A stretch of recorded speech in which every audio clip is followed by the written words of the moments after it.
Black Star Network is here. Hold no punches! I'm real revolutionary right now. Support this man, Black Media. He makes sure that our stories are told. Thank you for being the voice of Black America, Roland. Stay black. I love y'all. All momentum we have now, we have to keep this going. The video looks phenomenal. See, this difference between Black Star Network and Black-owned media and something like CNN. You can't be Black-owned media and be scared. It's time to be smart. Bring your eyeballs home. You dig?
It is Tuesday, July 18, 2023, coming up on Roland Martin Unfiltered, streaming live on the Black Star Network. Shocking lawsuit against Louisiana's Angola prison reveals horrendous conditions in which nearly 80 black boys have been forced into solitary confinement in extreme heat, also subjected to abusive treatment. We'll dive into these details on this terrible story. Speaking of terrible story, Texas Governor Greg Abbott literally ordered state troopers to push pregnant migrants back into the river across the border into a barbed wire fence. One lady was having a miscarriage. Also, pushing children back, leading them to their deaths. The Houston Chronicle broke this story, and it shows you these so-called pro-life Christian conservatives are not that. Well, Donald Trump has plans to expand executive powers if he were to reclaim the White House in 2024. We'll talk with Tamia Booker, founder and managing director of T. Booker Strategies, to find out how these plans could reshape the structure of the government, but also impact African Americans. Speaking of Donald Trump, he announced today he might be getting indicted again. Jack Smith hit him with another letter saying they're investigating him for the 2020 election. Don't you just love it? The parents of Carly Russell, the Alabama woman who miraculously returned home after a frightening abduction, sat down for an exclusive interview with NBC News. They say they want the public to withhold their comments until their daughter's able to speak about what she went through. Also, folks, Delta Sigma Theta, they are having their 56th National Convention in Indianapolis, featuring the Vice President of the United States. She'll be joining us on the show. AKA's recently announced they're opening their own credit union. We'll tell you about that. Congressman Stephen Hosford blasted MAGA Republicans on the floor, shining a light on their agenda focused on fighting so-called wokeism. We'll show you that. And also, in our Marketplace segment, we'll talk with the CEO of a groundbreaking bikini brand that empowers people of all shapes and sizes to feel confident on the beach. And what the hell is happening with the gathering spot in Greenwood Bank? We'll tell you that as well. A lot of stuff to cover. It's time to bring the funk on Roland Martin Unfiltered on the Black Star Network. Let's go. He's got it. Whatever the miss, he's on it. Whatever it is, he's got the scoop, the fact, the find. And when it breaks, he's right on time. And it's rolling. Best believe he's knowing. Putting it down from sports to news to politics. With entertainment just for kicks, he's rolling.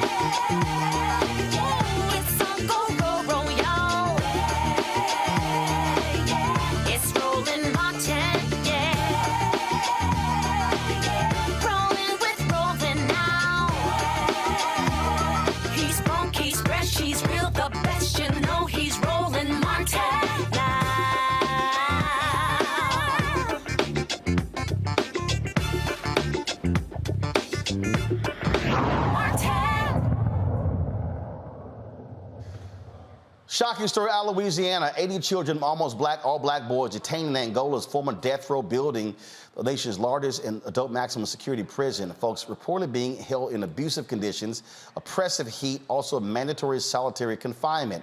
ACLU National Prison Project, the ACLU of Louisiana, and the Claiborne Firm and Fair Fight Initiative, Southern Poverty Law Center, all of them have filed a lawsuit regarding these conditions. They say, folks, that these children are being placed in mandatory solitary confinement for 72 consecutive hours when they arrive, only being released from their cells for a few minutes to shower, and they still have to remain in shackles, punishing children with being locked in their cells for over 23 hours, only to be let out. Again, it'd be showered in handcuffs, handcuff and shackle as punishment, even when they are allowed to go outside for recreation time. New filing also cites evidence of extreme heat in the individual cells where children are confined, which do not have windows or air conditioning. Previously, the children in Angola have reported solitary confinement used as a form of group punishment, being deprived of their right to an education, failure to provide accommodations for children with disabilities, limited visits with family and loved ones, and being maced or pepper sprayed by guards.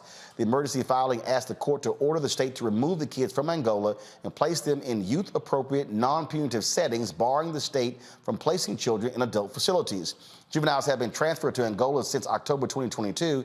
They usually stay there 4 to 8 weeks. Some of them have had multiple placements. In a September 2022 court hearing, the state's Office of Juvenile Justice officials swore that the Angola unit was only temporary and testified that it would be offline by the spring of 2023. That's a lie. The state's Office of Juvenile Justice continues to send children to the maximum security prison in the sweltering Louisiana summer. Last week, the OJJ deputy secretary and the state said they might close the Angola facility by October or mid-November, depending on construction schedules. He also said children are temporarily held in local adult jails until a placement at youth facilities is found. My panel, Dr. Mustafa Santiago Ali, former senior advisor for environmental justice at the EPA, Dr. Larry J. Walker, assistant professor, University of Central Florida, Mignon Guy, chair, Department of African American Studies, Virginia Commonwealth University. Mignon, I'm going to start with you. Again, we're talking about Louisiana, some of the most brutal conditions in the country, competing, frankly, with Mississippi, and it's not a list you want to be on, but folks in that state do not care. They certainly do not. It's interesting that you've mentioned Mississippi, because the first thing I thought about was, are we talking about Mississippi exactly?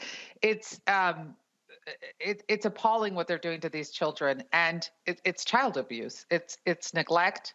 It's abusive, and all I can think about is the psychological effects that they'll have on the long term with these children, right? On their sort of thinking about how they fit into the world, who are they in this world, being isolated and alienated and tortured in brief. I mean, I can't even speak to it, quite frankly. I read it today and I thought to myself, I'm not sure what world we live in. This is like a developing nation, quite frankly. Larry, this is, again, when you think about this, you can't trust Louisiana officials. You cannot trust their word because we know they lied about Ronald Greene. We know they've lied about this beforehand. This is where you need federal intervention immediately.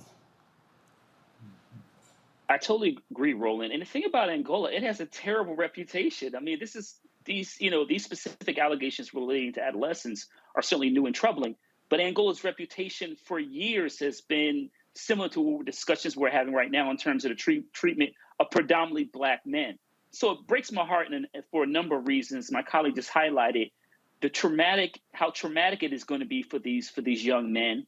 And then the idea of, and I've talked about this on your show before, Roland, is that a lot of times when it comes to Black people, particularly those who are incarcerated, is that folks don't see their humanity. So the fact that they've been in these deplorable conditions and treated the way they're treated, locked away, not given the opportunity, even like you said, when you go outside when it's leisure time, to bounce a basketball freely, this is consistent with how prisoners, particularly Black prisoners, have been treated throughout U.S. history. And you talked about Louisiana, Mississippi. We can keep going down a line of states throughout this country where we've seen similar allegations, not only in treatment of adolescents, but overall treatment of adults. But it is important for DOJ to come in and put an end to this practice. And it will be interesting to see in terms of what kind of compensation that these young men should be receiving in the long term to make sure they get a quality education, and that also in terms of the money they deserve for how they've been treated. And also, I'm going to add, Roland, that this is the kind of issue that UN should be involved in also when we talk about humanitarian issues. Look, Mustafa, I mean, unfortunately, we have seen these things in this country. You look at Rikers Island, the issues they still have in that particular prison. This is an administration, for all the people who are out there complaining about Joe Biden being president, Kamala Harris being vice president. The reality is this Department of Justice, led by Kristen Clark of the Civil Rights Division, they have gone after more prisons, more wardens, more corrections officers than any DOJ in recent memory. Yeah, they've been doing a great job on a number of the issues that are out there, and we hope that they will continue to not only place a spotlight, but to make sure that there's real justice for those young men who are there. But, we also have to make sure, as was just said, that people understand that if this was a situation that was happening in any other country, there would be an outcry. And it would be a human rights violation. And the United Nations and others would be coming into the space to actually, evaluate what was going on and then to, force a government to actually do better. We also understand that we're in the middle of a heat wave. So I've worked in Louisiana. I know how hot it gets down there. And for these young men to be exposed, being locked down for 23 hours in 100+ weather, probably don't have access to water, don't have access to any way to cool down their bodies. So then you deal with dehydration, you can deal with strokes, you can deal with a number of impacts that happen when you're dealing with this extreme heat. So this is just another example of how folks don't see us as human and don't feel that we have a right to basic amenities. Well, that certainly is the case, and hopefully Louisiana officials will do the right thing. Unfortunately, even with the Democratic governor, John Bel Edwards, they can't be trusted to do the right thing. Folks, hold tight 1 second. We come back. More on today's show. We've got lots of stuff to talk about, and also some breaking news out of Michigan. Those fake electors who ride for Donald Trump, they're indicted. See? All y'all fools who keep rolling with that fool, y'all don't end up in prison. Hashtag, we tried to tell you. You're watching Roland Martin Unfiltered on the Black Star Network. If you're on YouTube, hit that like button, y'all. We want to easily hit 1,000 likes in the first hour of the show. Also, download the Black Star Network app, Apple phone, Android phone, Apple TV, Android TV, Roku, Amazon Fire TV, Xbox One, Samsung Smart TV. Also, join our Bring the Fuck fan club. Your dollars make it possible to do what we do. Send check and money orders to P.O. Box 57196, Washington, D.C., 20037-0196. Cash App, $RM Unfiltered, PayPal, R Martin Unfiltered. Venmo is RM Unfiltered. Zelle, Roland at RolandSMartin.com, Roland at RolandMartinUnfiltered.com. And of course, be sure to watch us on Amazon News. Go to Amazon Fire, click Amazon News to watch our 24-hour streaming channel. We're now on Plex TV as well. You can check us out there as well. Lastly, be sure to get a copy of my book, White Fear, How the Browning of America is Making White Folks Lose Their Minds, available at bookstores nationwide. Download your copy on Audible. We'll be right back. For decades, the tobacco industry has deliberately targeted Black communities and kids with marketing for menthol cigarettes. It's had a devastating impact on Black health. Tobacco use claims 45,000 Black lives every year. It's the #1 cause of preventable death. In the 1950s, less than 10% of Black smokers used menthol cigarettes. Today, it's 85%. Menthol cools and numbs the throat, making it easier for kids to start smoking. Menthol also increases addiction, making it harder for smokers to quit. Menthol cigarettes are a big reason why Black Americans have a harder time quitting smoking and die at higher rates from smoking-related diseases like cancer, heart disease, and stroke. It's time to stop Big Tobacco from profiting off Black lives. An FDA ban on menthol cigarettes will improve Black health, save lives, and protect future generations from addiction. Learn more at tobaccofreekids.org/ban menthol. Black Star Network is here. Oh, no punch! I'm real revolutionary right now. Thank you for being the voice of Black America. All momentum we have now, we have to keep this going. The video looks phenomenal. See, there's a difference between Black Star Network and Black-owned media and something like CNN. You can't be Black-owned media and be scared. It's time to be smart. Bring your eyeballs home. You dig? I am Tommy Davidson. I play Oscar on Proud Family, Louder and Prouder. Right now, I'm rolling with Roland Martin, unfiltered, uncut, unplugged, and undamn believable. You hear me?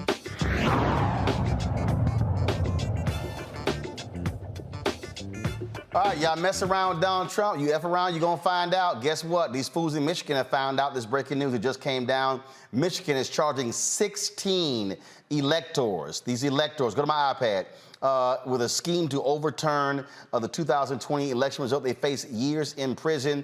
Not only that, Jack Smith has sent Donald Trump a letter. How do we know that? Because that fool actually put it on his Truth Social. He put on his Truth Social that he has received a target letter from Jack Smith. And so I'm cracking up big time, y'all, with this here, this target letter.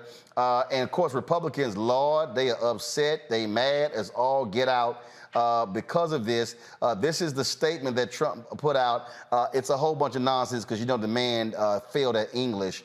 But he said, deranged Jack Smith, the prosecutor with Joe Biden's DOJ, sent a letter, again, it was Sunday night, and stating that I am a target of the January 6th grand jury investigation and giving me a very short 4 days to report to the grand jury, which almost always mean an arrest and indictment. Oh, hell yes. Okay, so you got that going on, all right?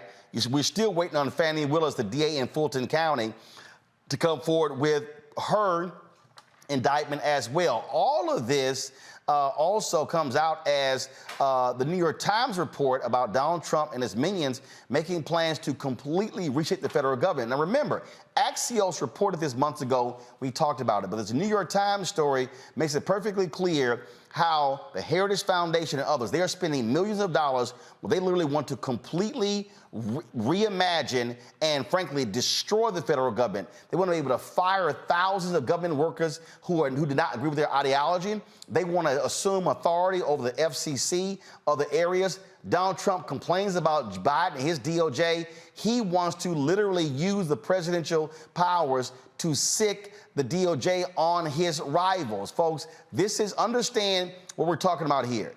We're talking about a level of evil that we have never seen. If you thought Nixon was crazy, this is Nixon on steroids and Viagra.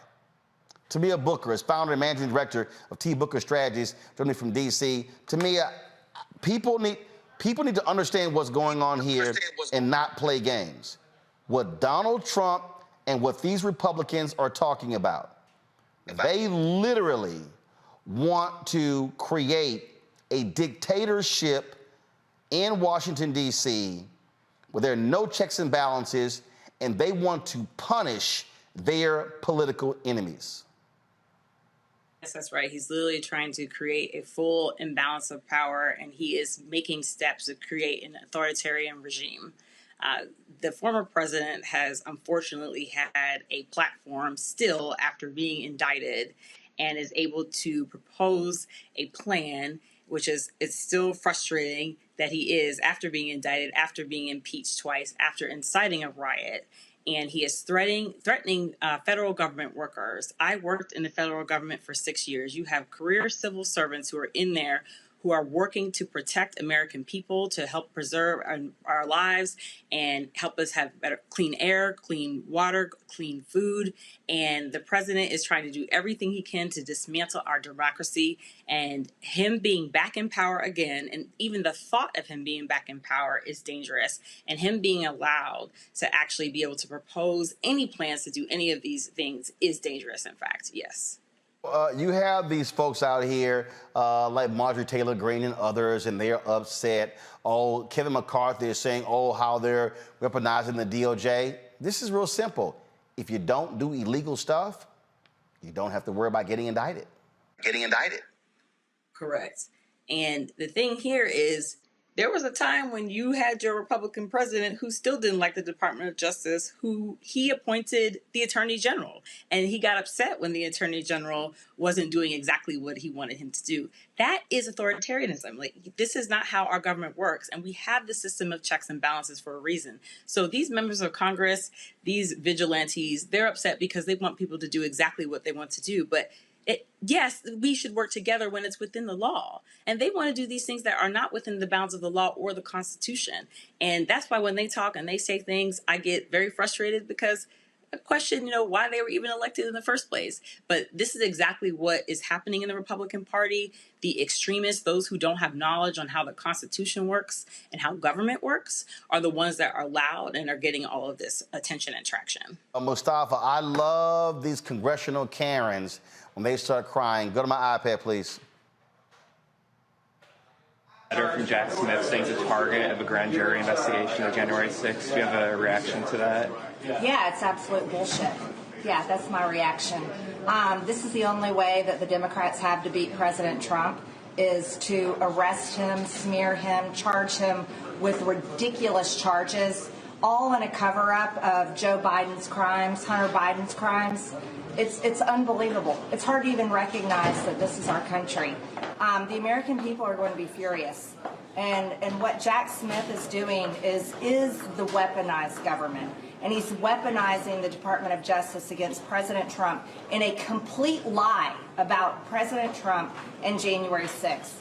And is the question that I want to ask Jack Smith, is this the plan? Are they going to arrest President Trump, charge him with phony, fake charges, and then hold him in prison while he is winning the Republican primary, while he's going to win the general election in 2024? Is this where our country is now? Because it's an embarrassment on the world stage. If this is the direction America is going in, we are worse than Russia. We are worse than China. We are worse than some of the most corrupt third world countries, and this needs to end. It's an absolute lie, and every single time President Trump has proven innocent time and time and time again. Mustafa, I don't recall when he's been proven innocent. That's first. Second of all, if this was Russia, they throw your ass out of buildings, or they poison you. China, they just throw you in prison, don't even tell anybody you're in prison. Marjorie Taylor Greene probably is really upset because she's a co-conspirator. And she knows they're coming after him, they're coming after this congressional Karen. Without a doubt. I mean, Representative Greene is on another planet anyway. It's amazing the things that they want you to believe, even though you see things with your eyes. We all watched the videos of what was going on January the 6th. We've seen what went on at the Michigan State House. So we've seen all these folks who have had no regard for the law whatsoever and felt that their privilege allowed them to do whatever they thought that they could do. And now they're being, pulled back in, and folks are going to hold them accountable through that same law that they have a disregard for. So, when it comes to her, it's just amazing. I worked on Capitol Hill. I've seen people carry themselves with honor and respect there, and she's just not one of those individuals. But we have to keep the spotlight on this because they will literally try and convince other folks across our country that the things that you've seen with your eyes, the words you've heard with your own ears are not true. Tamia, speaking of our own eyes and ears, watch this. So this is Speaker Kevin McCarthy today with the whine and complain of the day. Well, listen. Under a Biden administration, Biden America, you'd expect this. If you notice recently, President Trump went up in the polls and was actually surpassing President Biden for re-election. So what do they do now? Weaponize government to go after their number one opponent. It's time and time again. I think the American public is tired of this. They want to see equal justice, and the idea that they utilize this to go after those who politically disagree with them is wrong. Now, that was today. This was Kevin McCarthy shortly after January 6, 2021. The president bears responsibility for Wednesday's attack on Congress by mob rioters. He should have immediately denounced the mob when he saw what was unfolding. These facts require immediate action by President Trump. Accept his share of responsibility, quell the brewing unrest, and ensure President-elect Biden is able to successfully begin his term. The president bears responsibility for Wednesday's attack on Congress by mob rioters.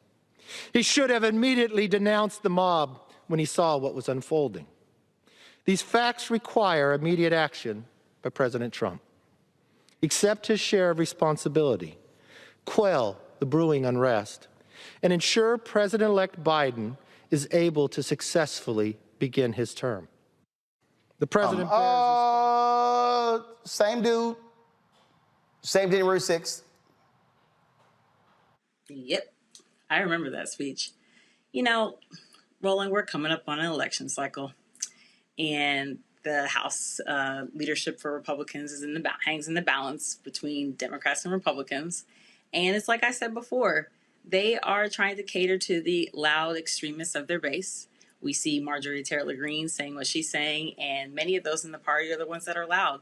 The Republicans got scared last cycle, right? Like, they didn't win. They didn't sweep the House like they thought they were going to. And so they're nervous when it comes to 2024. What exactly is going to happen next year? So what they're doing is, okay, the loud people, the extremists of this party, we need to cater to them now. So now we're going to switch gears. And just like you said, it's not like we can't look this stuff up. It's not like we can't see this on YouTube. It's not like we can't figure this out for ourselves. But many in their party don't do the research. They just listen to whatever they tell them on a day-to-day basis. And so it's unfortunate. And what we have to continue to do is we have to continue to speak up. We have to continue to vote. We can't sit out any election cycle because we cannot let these people be in charge of anything, not in the House, not in the Senate, and definitely not as president. Here's another one of these co-conspirators, Congressman Jim Jordan. Oh, the wine. This is as wrong as it gets. But all I got was the news, and I saw the president's statement, which I thought was good. This is as wrong as it gets. As it gets. But all I got was Yeah, because you know if they're coming after him, your ass also next. Larry? Yeah, let's round them all up. And so, Roland, I got a new nickname for Donald Trump, Agent Zero, because there's zero chance that Jack Smith doesn't indict him. And listen, you saw the congressman, who once again is always complaining about the judicial system. But when black folks are underneath the boot of law enforcement, he has nothing to say, zero to say. So we need to hold all these folks accountable. I'm looking forward to, when the indictments do come down. You talked about Georgia, waiting for to see what's happening in Georgia, hopefully the next couple of weeks before the summer ends. But the reality is, if we don't address this issue soon, Roland, in terms of these conspirators as individuals who are involved in trying to overthrow our government, that the United States won't survive beyond 2024. And it's critical that we hold those folks responsible now, that they go to prison, so that other individuals are less likely to try something in the future. Mignon, Jordan, the same guy who loves to rant about folks ignoring subpoenas. And Congressman Eric Swalwell does a real good job of reminding us when Jim Jordan himself continues to ignore a congressional subpoena. Go to my iPad. Never gets old that Chairman Jordan is complaining about subpoena compliance. We're approaching 500 days since Chairman Jordan has failed to comply with a lawfully issued subpoena for the greatest crime ever committed in America, a crime where more people have been arrested, more people have been prosecuted. His country has asked him to assist in the investigation, and he has refused to comply.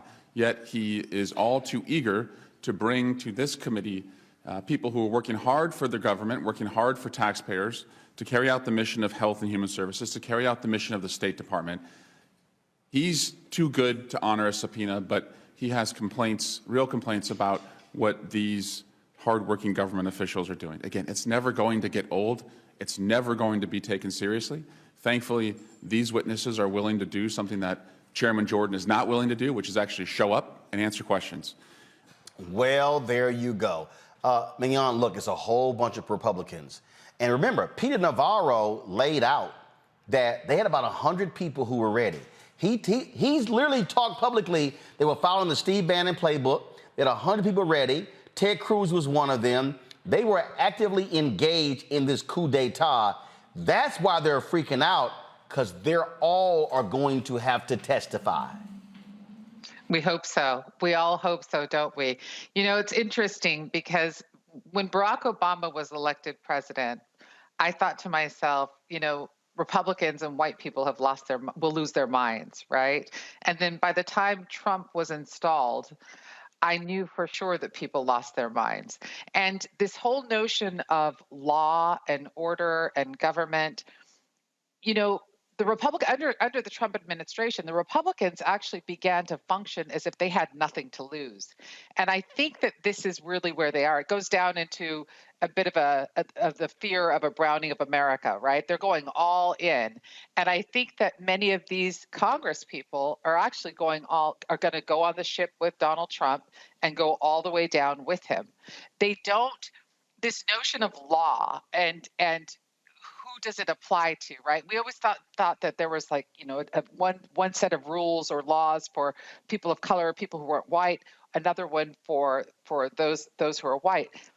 This is a banana republic. This is to the point where there are no rules. There are no regulations. And yes, Steve Bannon absolutely is complicit in trying to deconstruct the government. One group that we don't talk about nearly enough, we talk about the Heritage Foundation quite a bit, but we actually don't talk about the Council for National Policy, because those are the folks that are bankrolling these the GOP, all of they have connections with the neo-Nazis. Southern Poverty Law Center has them listed as a hate group.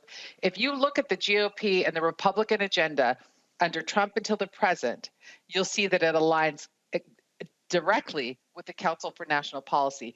Those are the folks that we need to be looking at as well, not just these little puppets out there in the front that have to go down with Trump, but the ones who are bankrolling this from behind, because those are the ones that I think are the greatest danger to our democracy. The thing here, Tamia, I need black folks watching and listening to understand what these people want to do is pure evil.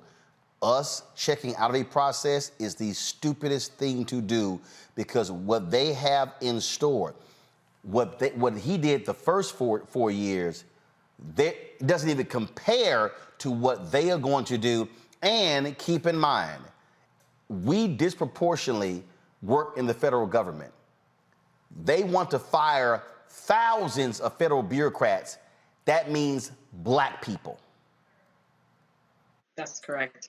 And like I mentioned earlier, I served in the federal government as an appointee during the Obama administration, and I worked at the Department of Health and Human Services, and you are correct. A majority of those civil servants were black. And we have to really wake up. We cannot afford to not vote and pay attention. This is a step towards authoritarianism, period. That's what this is. And we know that what they will do is try to make sure that black people will suffer in this process. And it is very unfortunate. And we saw after the Obama election the havoc that was wreaked on us as African Americans during the Trump administration. And if he or any of them were ever to get in power again in 2025, we will see it again. So we cannot tune out. We can do both things. We can have fun, but we also have to vote, and we have to make sure that our family members and our community and our neighbors are all voting, because it is very, very imperative that we do it to protect ourselves. All I got to see is what DeSantis has done in Florida, what Abbott has done in Texas, what Kemp has done in Georgia, what the Republican governor has done in Iowa, and we can go on and on and on. If that idiot gets back into the Oval Office, folks need to understand America is going to be truly scary. And I don't want to hear that crap, oh, we've been through this before. No, you haven't. Our ancestors did, but not you. I'll be damned if we want to see a repeat of that. Tamia, we appreciate it. Thanks a lot. We appreciate it. Thanks. Thank you for having me. Come back. We'll talk about the case of the black woman in Alabama who was returned home. Folks are questioning what happened. Her parents are saying, hey, pump the brakes. She went through a whole lot. We'll discuss that next on Roland Martin Unfiltered on the Black Star Network.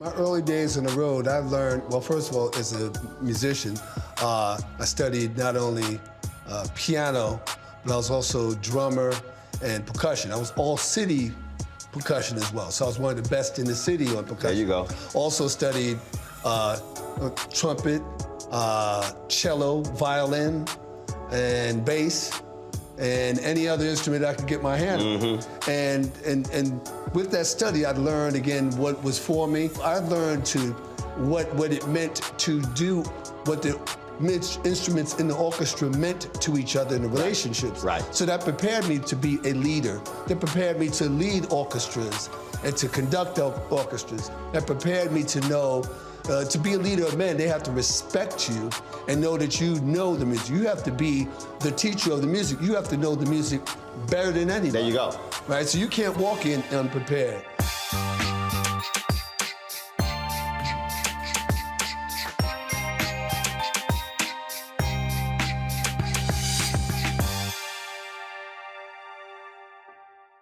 Hatred on the streets, a horrific scene, a white nationalist rally that descended into deadly violence. White people are losing their damn minds. As an angry pro-Trump mob storms the U.S. Capitol, we've seen shooting. We're about to see the rise of what I call white minority resistance. We have seen white folks in this country who simply cannot tolerate black folks voting. I think what we're seeing is the inevitable result of violent denial. This is part of American history. Every time that people of color have made progress, whether real or symbolic, there has been what Carol Anderson at Emory University calls white rage as a backlash. This is the rise of the Proud Boys and the Boogaloo Boys. America, there's going to be more of this. Here's all the Proud Boys, guys. This country is getting increasingly racist in its behaviors and its attitudes because of the fear of white people. The fear that they're taking our jobs, they're taking our resources, they're taking our women. This is white fear.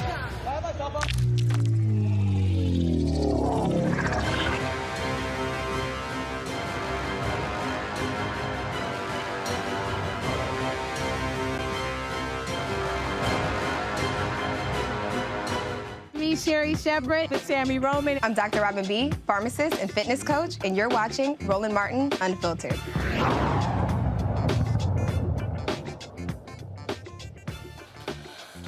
The family of a black woman in Alabama who went missing gave their first interview with NBC News. Carlethia Carly Russell's parents talked about her terrifying disappearance and her safe return.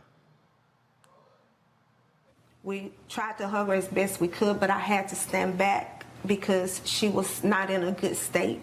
So we had to stand back and let medical professionals work with her.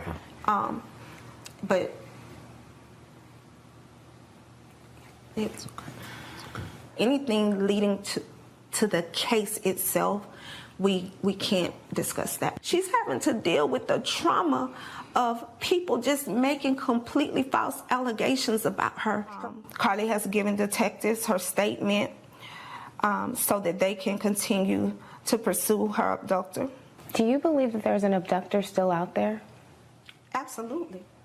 Absolutely. The Russells implore the public not to speculate or spread false information, focusing on their daughter's well-being and emphasizing the need to pursue justice. Their daughter, Carly's, disappeared on Thursday. After reporting a child on the side of the highway, the Russells also pleaded for anyone with information about the case to contact the appropriate authorities. Mignon, so here's what I've seen a lot of conversation.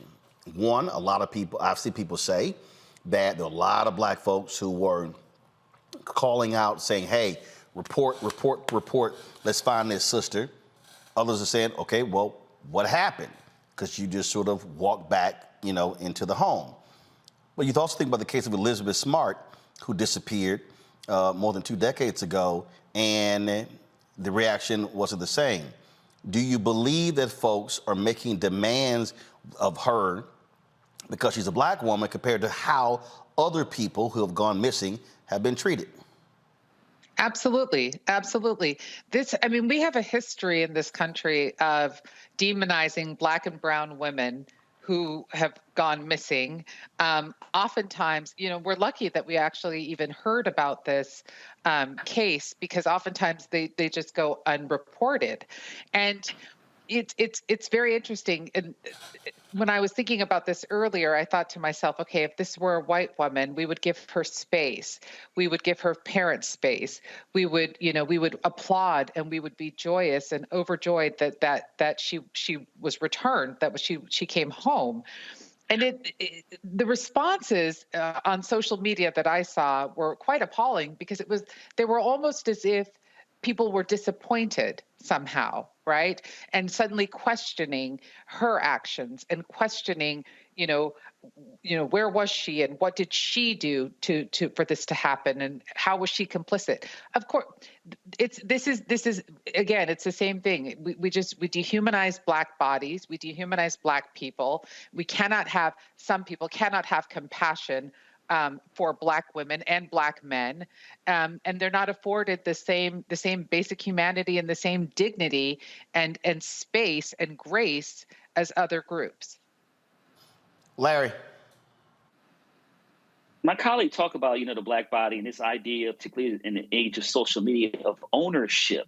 First of all, I was, unfortunately was here about the story about the young lady missing, But I was at least pleased to see that it was getting reported because, as we know, statistically, Black folks disproportionately go missing, but it's underreported. So I was relieved at least it was reporting on social media. But once she, returned home, and like I said, we don't know what the story is. You need to give her and her family the grace to kind of let this investigation unfold. But it was like the entire, like people just turned against her. And as my colleague talked about, it was even more like disappointed that she was found. And I think this is an unfortunate symptom of social media in terms of, like I said, the way people feel like if there's a story or if they read about that, they feel so invested in it that they can feel like they need answers right away. And I think it's dangerous. But it's also consistent, as my colleague mentioned, in terms of how Black women in particular are treated in America.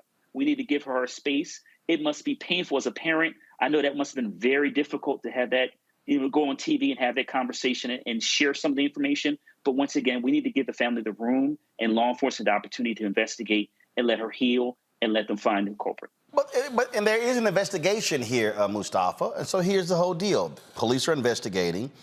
If this was a false flag, that will come out in the investigation. If this was indeed true, she's abducted, that will come out in the investigation. But the bottom line is this demand, if you will, for her to explain, folk, pump the brakes. Yeah, I had to have a conversation with a couple of people about this. And my, the way that I shared it was, if this was your daughter or your granddaughter or your niece or another lady who was a part of your family, would you want them out in front of the cameras? Would you not want them to have the time to heal? Especially if there was something extremely traumatic that happened to this sister. So as folks said, the key word here is grace. But also the reality that we deal with, unfortunately, in our country is that we build people up when it is convenient, and then we tear them down. And we see the cannibalistic ways that Black and brown women are often dealt with in a number of different types of situations. So we need to really begin to embrace our own humanity and demand that others who are in our circles do the same thing.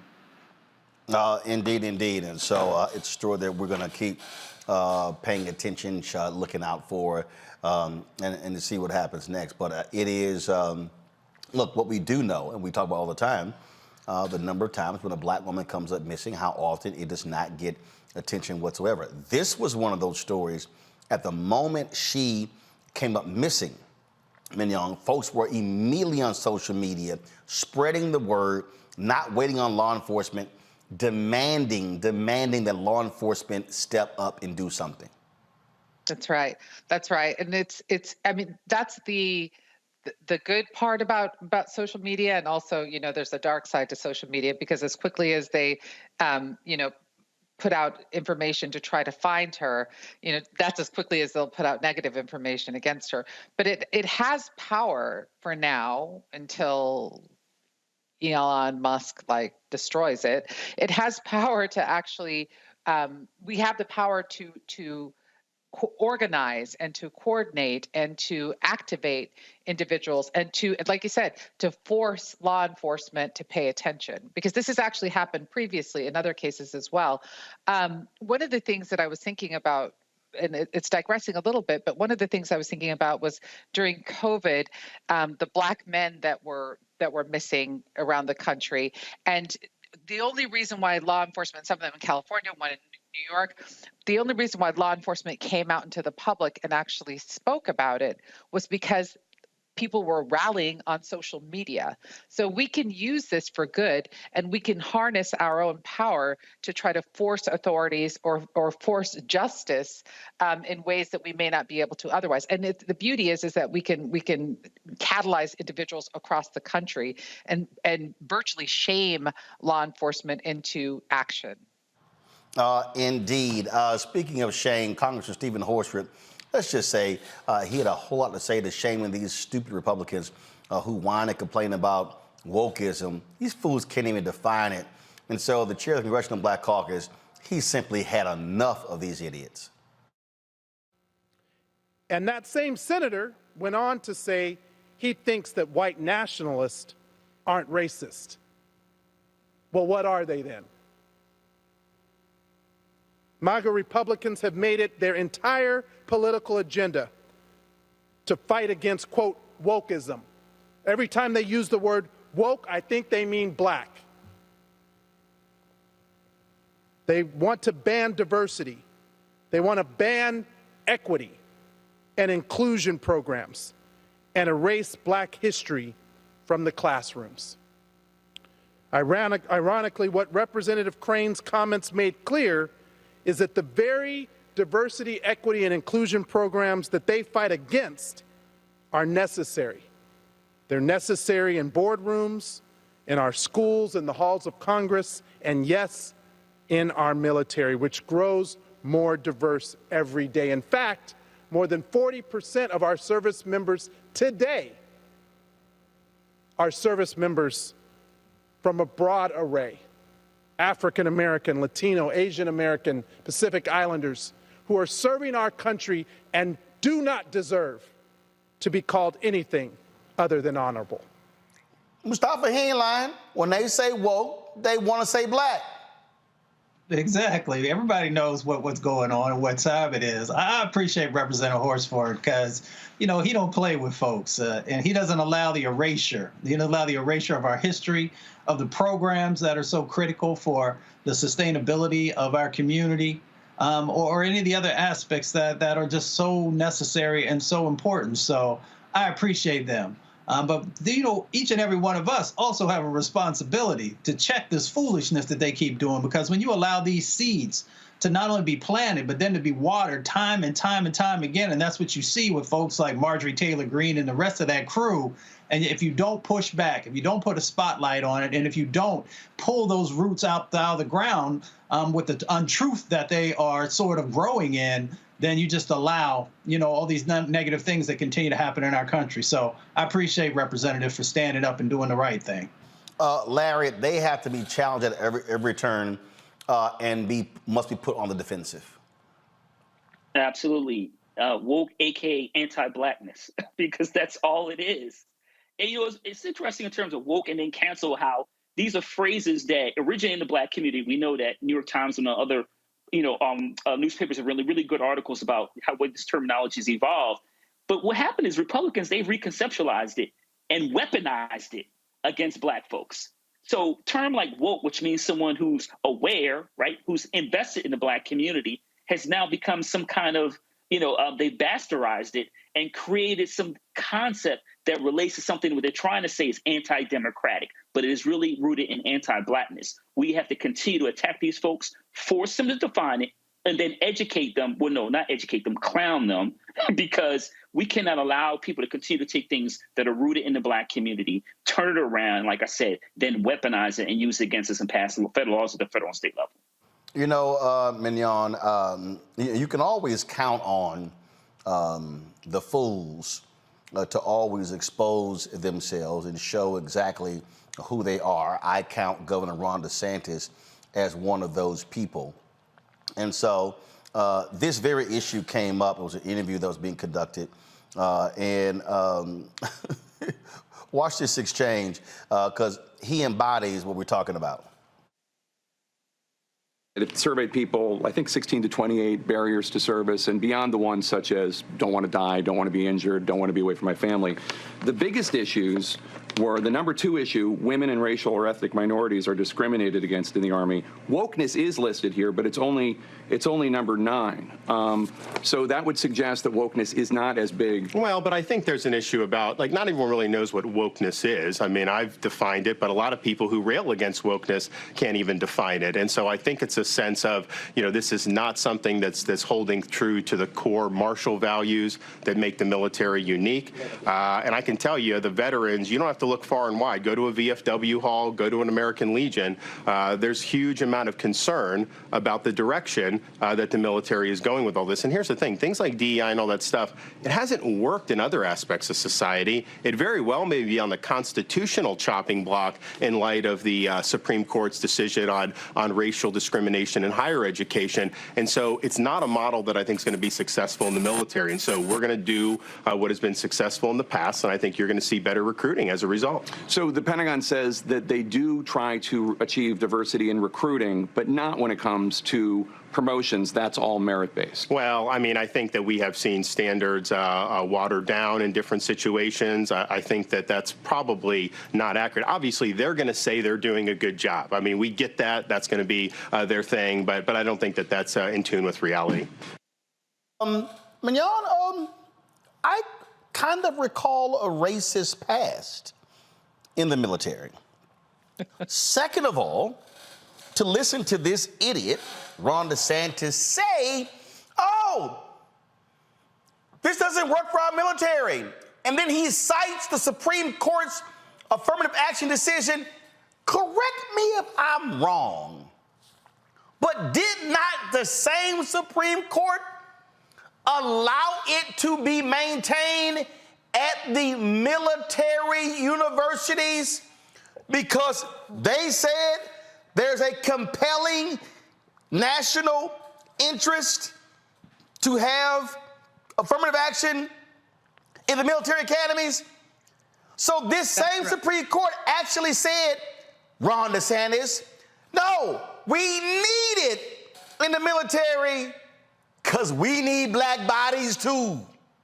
That's right. That's right. It's interesting. You know, one of the things that he did there, which I thought was really fascinating, he didn't use the term affirmative action. He flipped it and he used racial discrimination instead when he was talking about higher education.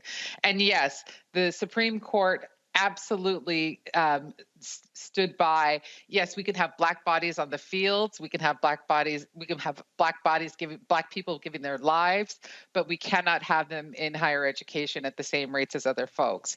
This whole notion of woke, it is absolutely 100% anti-blackness, but let us not forget that it is, while it is anti-blackness and while they are trying to strip away our history and basically erase us, this erasure of our knowledge, our history, our culture, our bodies, our being, our capacity to have social mobility, right, to be able to rise. While they're doing that, they're also, and I'm very careful about telling this to my students I teach undergraduates, and I'm very cognizant of telling them this. They are legislating the ignorance of white people. They are not just enforcing anti-black policies.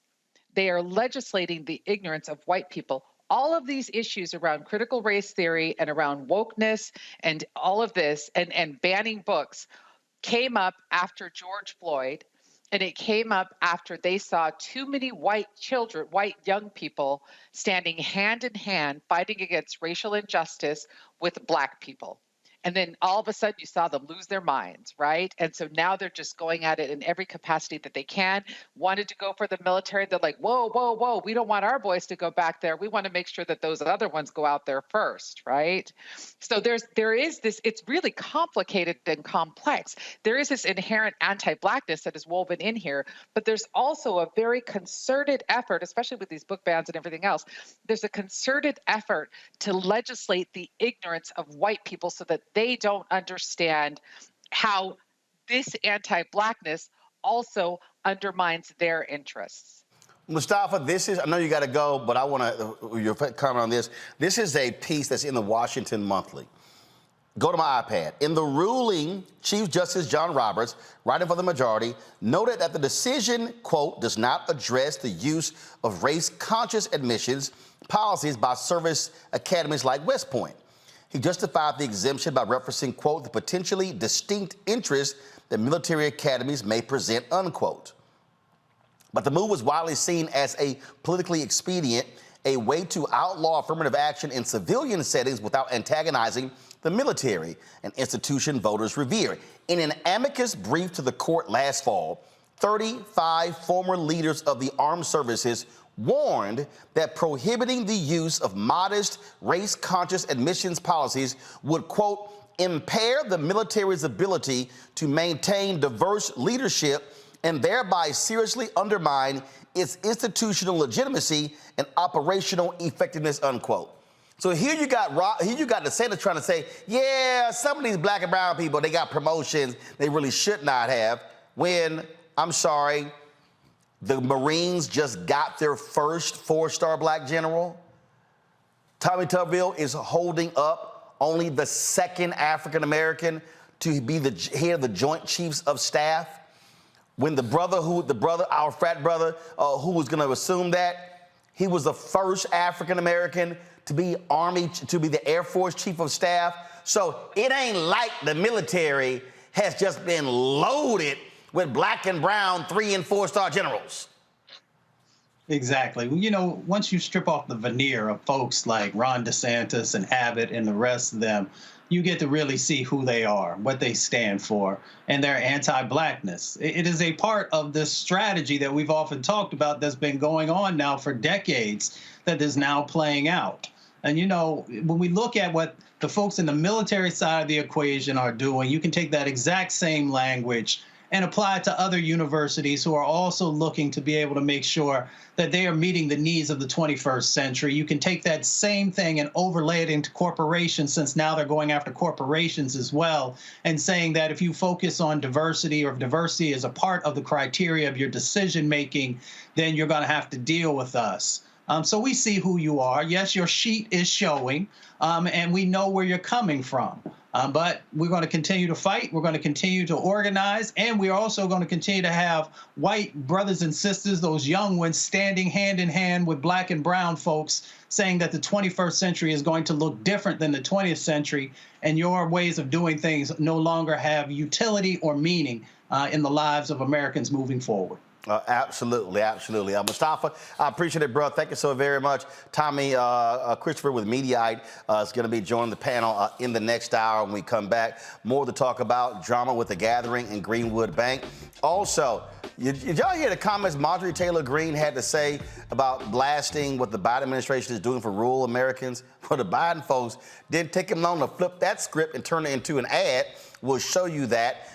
And lots of other stuff we want to talk about on today's show. So buckle up, folks. The second hour is going to be just as powerful as the first hour. Do not forget, if you want to, if you're watching on YouTube, hit the like button, y'all. It impacts the algorithm. Also, download the Black Star Network app, Apple phone, Android phone, Apple TV, Android TV, Roku, Amazon Fire TV, Xbox One, Samsung Smart TV.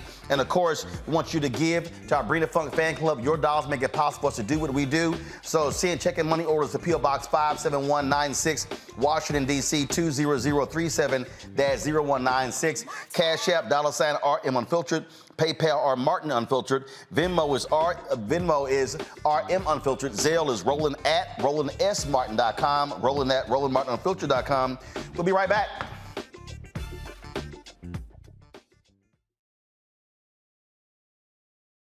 When you talk about blackness and what happens in black culture, we're about covering these things that matter to us, speaking to our issues and concerns. This is a genuine people-powered movement. There's a lot of stuff that we're not getting. You get it, and you spread the word. We wish to plead our own cause. Too long have others spoken for us. We cannot tell our own story if we can't pay for it. This is about covering us. Invest in black-owned media. Your dollars matter. We don't have to keep asking them to cover our stuff. So please support us in what we do, folks. We want to hit 2,000 people, $50 this month, raise $100,000. We're behind 100,000, so we want to hit that. Y'all money makes this possible. Check some money orders. Go to P.O. Box 57196, Washington, D.C. 20037-0196. The Cash App is $RM Unfiltered. PayPal is R Martin Unfiltered. Venmo is RM Unfiltered. Zelle is Roland at RolandSMartin.com. Coming up next on The Frequency, right here on the Black Star Network, Shanita Hubbard. We're talking about the ride or die chick. We're breaking it down. The stereotype of the strong black woman. Some of us are operating with it as if it's a badge of honor. Like you even hear black women like aspiring to be this ride or die chick, aspiring to be this strong black woman trope at their own expense. Next on The Frequency, right here on the Black Star Network. Hey, it's John Murray, the executive producer of the new Sherry Shepherd Talk Show. You're watching Roland Martin Unfiltered.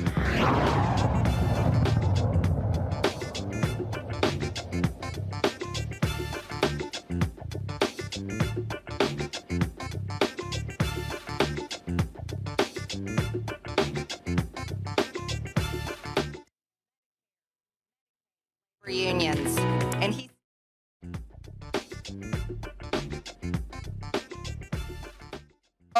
So the other day, Marjorie Taylor Greene, being pretty stupid herself, made some comments about, oh, the Biden folks, they trying to do this for rural people. They trying to do this, trying to follow through what FDR did. And the Biden people were like, yeah, you're right. Well, they already made this sucker into an ad. Watch this.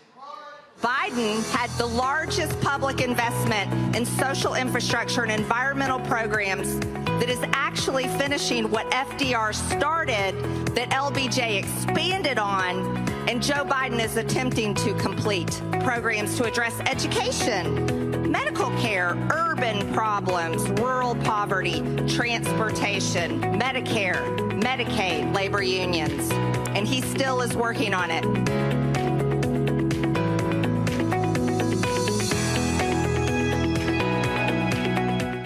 Joe Biden had the largest public investment in social infrastructure and environmental programs that is actually finishing what... Tommy Christopher joins our panel. Tommy, I gotta love it. The Biden folks have gotten a lot quicker in terms of movies. She made the comment the other day, they were like, okay, we got something for your ass, Congressional Karen.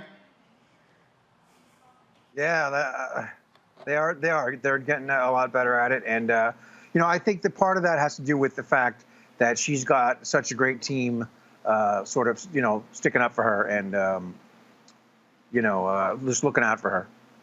They're sort of gotten used to it on the job real fast. Absolutely. I just think that, again, Larry, this is how you compete. This is how you fight. And what she said, please show me somebody in rural America who goes, yeah, ain't that a damn shame? They're investing in us.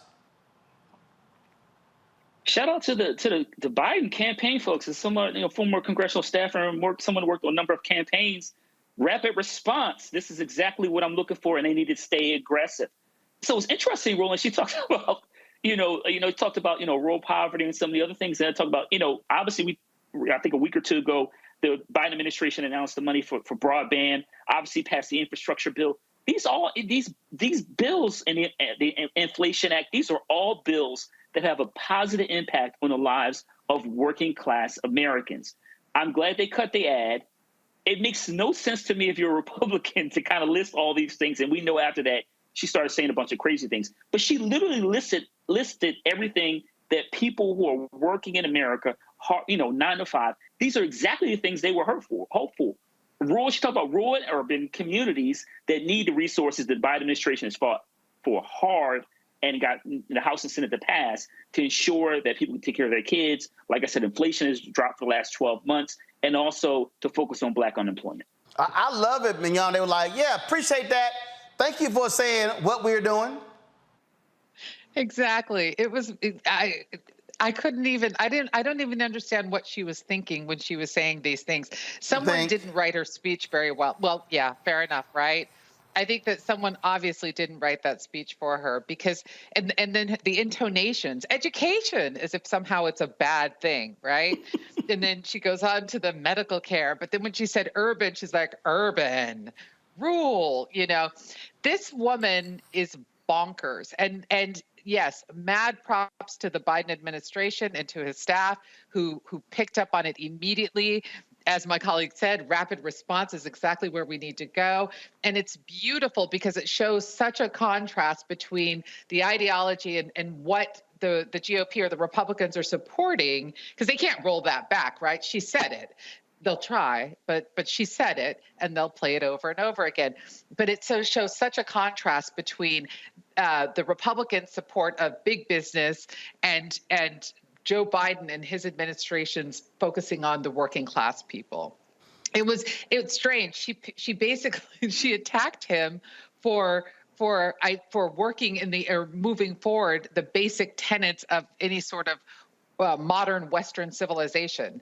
And I thought, well, what does she expect us to be doing exactly? What is the role of the federal government? She's bonkers. She's bonkers. I also think it's important how things are being framed. And so Congresswoman Summer Lee out of Pennsylvania, she was questioning someone dealing with the Pentagon. She was talking about money. And look, our government is now trying to spend more than $880 billion on the Pentagon. And it's always more money, more money, more money, more money, more money. But it's like, aren't they wasting money? And so during the questioning, and trust me, if the Democrats if the Biden were smart, but they'd never do this because it's criticizing the military, they will show how money is being wasted in the military while we're also having a student loan debate. Go to my iPad. How much is the F-35 joint program estimated to cost the federal government to produce, operate, and sustain over its lifetime?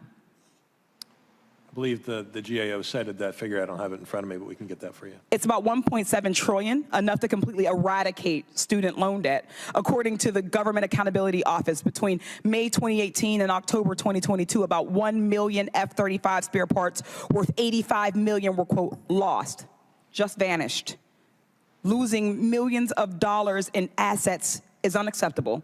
How much is the F-35 joint program? Now, in the same line of questioning, oh my goodness, because you know the Republicans are now caught in this whole thing right now about, again, how how the poor, how they shouldn't be buying crabs and stuff along those lines with food stamp cards. Here is Congresswoman Lee jamming them up about Alaskan king crab. How much did the Department of Defense spend on snow crab and Alaska king crab in 2018?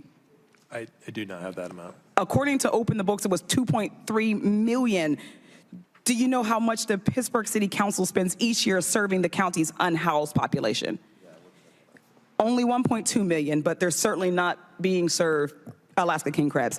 How much did the Department of Defense spend on... Now, this is the one that I loved the most right here, because, you know, the Republicans right now are on the warpath about the issue of abortion. I absolutely love this one by Congresswoman Lee. How much on average does the military spend on Viagra each year? I don't have that figure, man. About $41.6 million. Do you know how many bridges in my district of Pittsburgh could be repaired with that amount? About 2. The rebuilding of the Fern Hollow Bridge, which of course collapsed the day that President Biden happened to be coming to Pittsburgh, cost about $25.3 million to rebuild. How much on average does... So, Mignon, you got a big kick out of the Viagra question. I just didn't see it coming. I didn't see it coming. But it's not surprising, is it? It's just, you know, we live in this it's very typical with this male-dominated sort of, you know, this toxic masculinity thing that we have in this country, right? And we'll spend money on these things that support men. And sorry, I love men, but they will spend money on things to prop up men, and not. No pun intended. No pun intended, and not serve our country as it should be, right?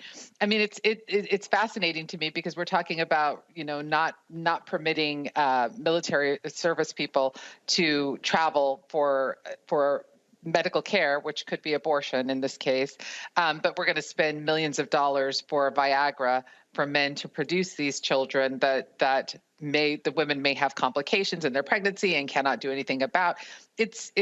Yeah, we gotta elect some other folks. Basically, we have to do better. We have to groom our own, grow our own. So, Tommy, I love this one again when they complain about spending money for kids and why they getting free lunch.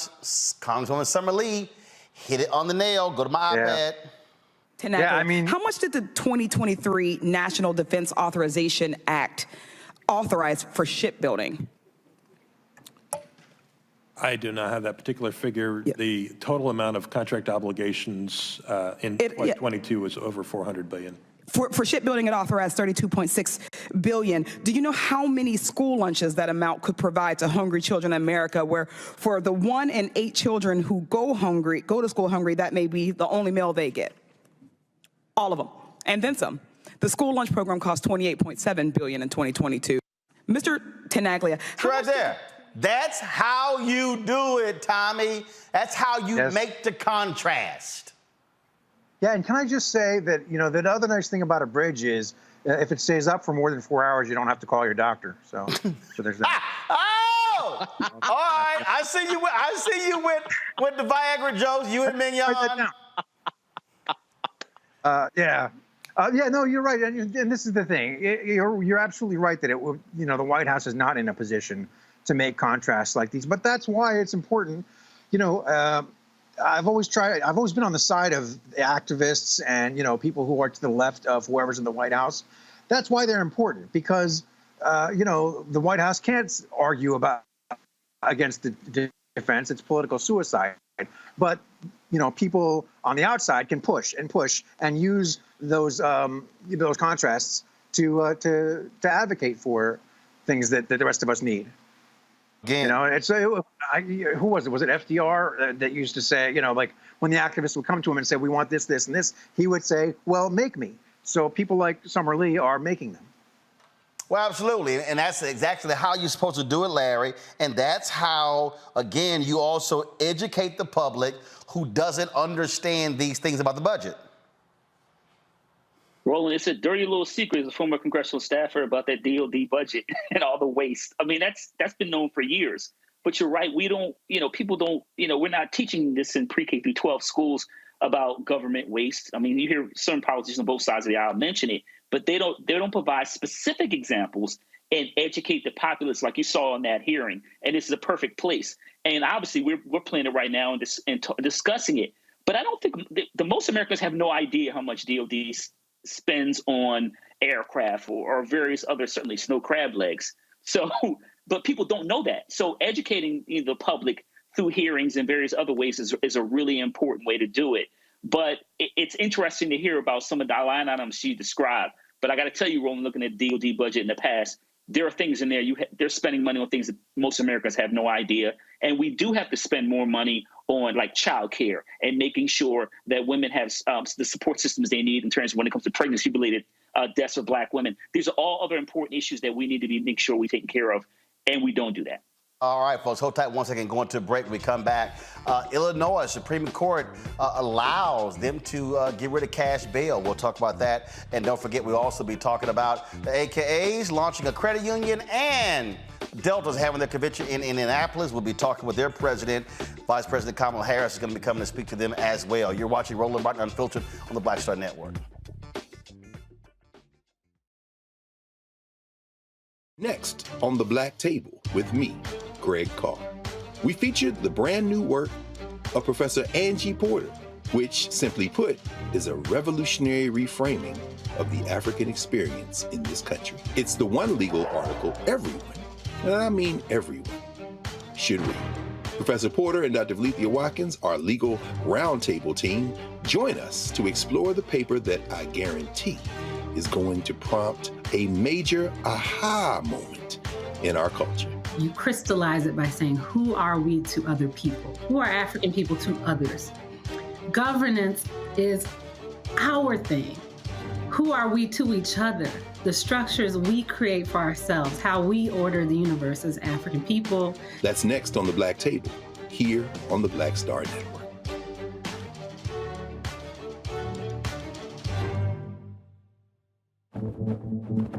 For decades, the tobacco industry has deliberately targeted Black communities and kids with marketing for menthol cigarettes. It's had a devastating impact on Black health.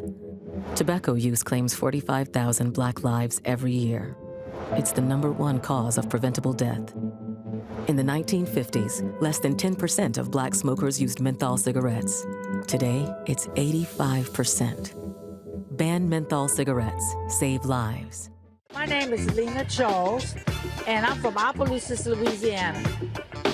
Yes, that is Zydeco capital of the world. My name is Margaret Chappelle. I'm from Dallas, Texas, representing the Urban Trivia Game. It's me, Sherry Shepard, and you know what you watch. Roland Martin on Unfiltered.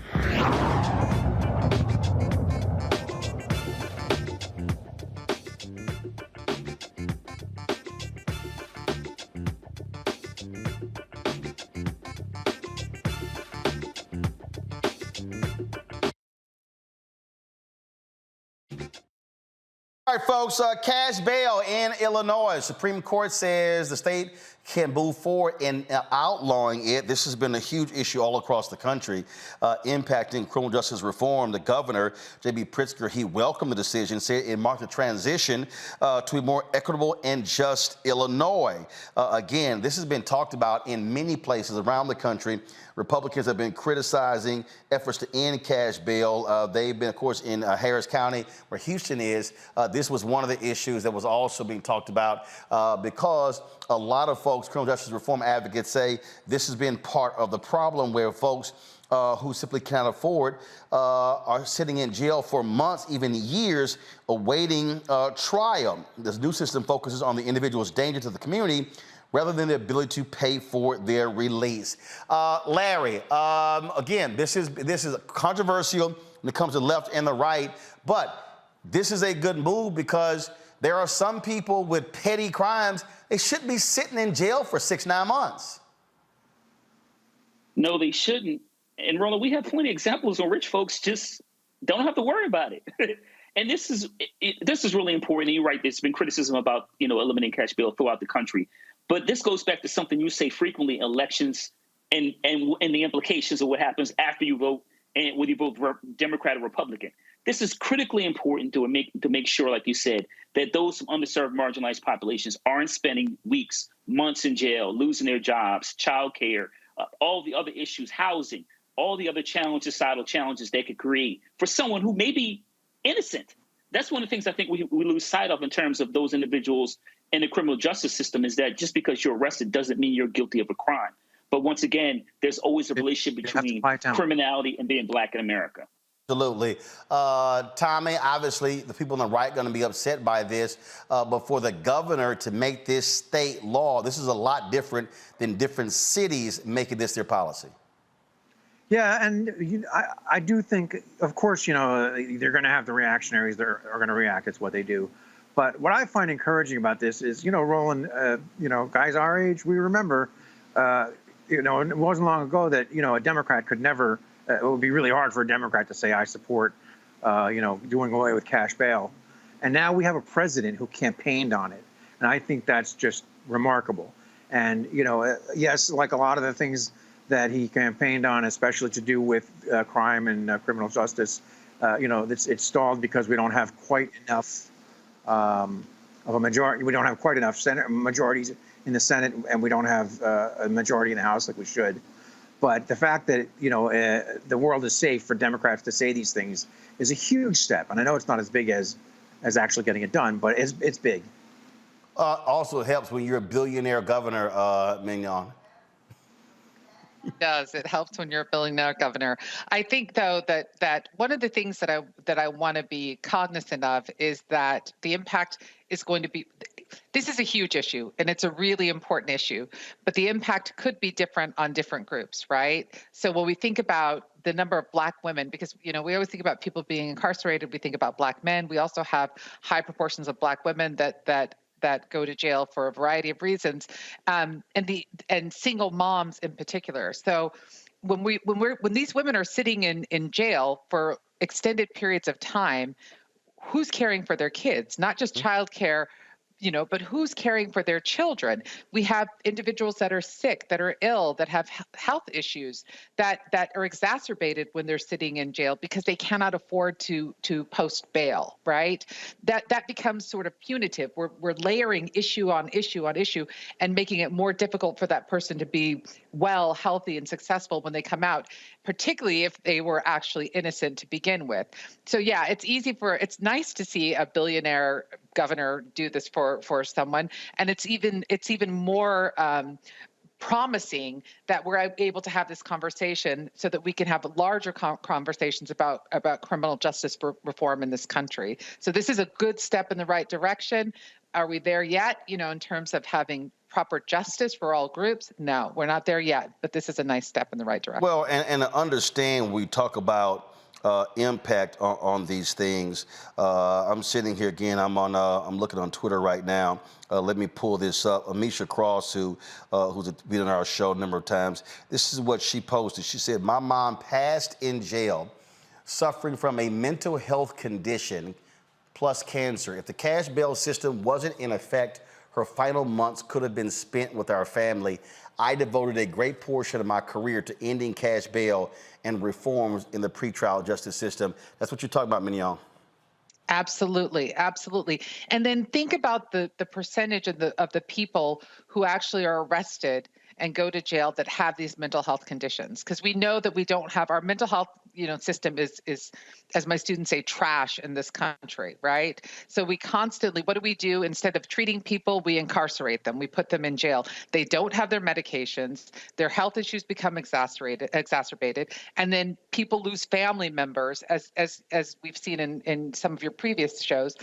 People lose family members in jail because they could not get out to get the help that they needed. It's unconscionable that we would even have a system of this nature. This will be one step in the right direction, but it's terrifying that we have so few safety nets, and we use the criminal justice system as a safety net, and then just lock people away and just leave them there to sit, and unfortunately in this case to expire, to pass away. And don't forget, Sandra Bland died in jail because of this very issue. All right, folks, hold tight 1 second. We come back. We're going to talk about the AKs launching a credit union, Delta's meeting in Indianapolis. A lot to discuss coming up next right here on Roland Martin Unfiltered on the Black Star Network. You're watching on YouTube. Hit that like button, y'all. We should be over 2,000 likes easy. Y'all comment like crazy. Hit the like button. Also, download the Black Star Network app, Apple phone, Android phone, Apple TV, Android TV, Roku, Amazon Fire TV, Xbox One, Samsung Smart TV. Also, we want you to join our Bring the Funk fan club. Your dollars make it possible for us to do what we do. Our goal is to get 20,000 of our fans contributing on average $50 each. That's $4.19 a month, 13 cents a day. And then you can, of course, give in different ways. A lot of y'all don't trust stuff like Cash App. I get it. So you can use that snail mail. Send checking money, or it's the P.O. Box 57196, Washington, D.C. 20037-0196. Cash App, $RM Unfiltered. PayPal, R Martin Unfiltered. Venmo is RM Unfiltered. Zelle is Roland at RolandSMartin.com. Roland at RolandMartinUnfiltered.com. And so, again, join our Breed the Funk fan club. And if you want to give during the show, I'll give you a shout out. Before we get off the air, don't forget, get a copy of my book, White Fear, How the Brownie of America is Making White Folks Lose Their Minds, available at bookstores nationwide, Amazon, Barnes & Noble, Target, Bookstop. Also, download a copy on Audible. And, of course, you can also watch our 24-hour, 7-day-a-week streaming channel. It's on Amazon News. Go to Amazon Fire, check us out. And we just launched on Plex TV. You can check us out there as well. We'll be right back.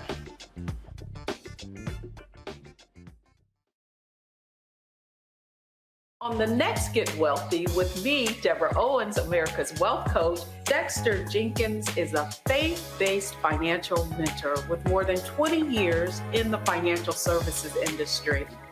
He's passionate about helping families build generational wealth. Even though I'm talking about things like prayer, I'm talking about things about reading the word, I'm talking about things like fellowship, I'm talking to members who are dealing with losing their houses, or I'm talking to members who, because of a lack of the handling their finances, they're working 2 and 3 jobs. And so what I'm finding is that they're not coming to church because they don't have a handle on their finances. We're talking how to get wealthy through faith and our finances on the next Get Wealthy, right here, only on Black Star Network.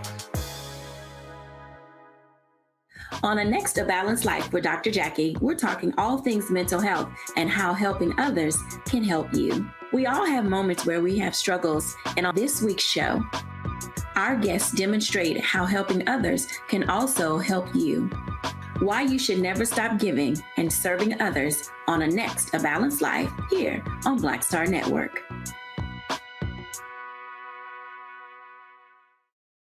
Black Star Network is here. I'm real revolutionary right now. Thank you for being the voice of Black America. All momentum we have now, we have to keep this going. The video looks phenomenal. See, there's a difference between Black Star Network and Black-owned media and something like CNN. You can't be Black-owned media and be scared. It's time to be smart. Bring your eyeballs home. You dig? My early days on the road, I learned, well, first of all, as a musician, I studied not only piano, but I was also drummer and percussion. I was all city percussion as well. So I was one of the best in the city on percussion. There you go. Also studied trumpet, cello, violin, and bass, and any other instrument I could get my hand on. And with that study, I'd learned again what was for me. I learned what it meant to do what the instruments in the orchestra meant to each other in the relationships. Right. So that prepared me to be a leader. That prepared me to lead orchestras and to conduct orchestras. That prepared me to know, to be a leader of men, they have to respect you and know that you know the music. You have to be the teacher of the music. You have to know the music better than anybody. There you go. Right, so you can't walk in unprepared.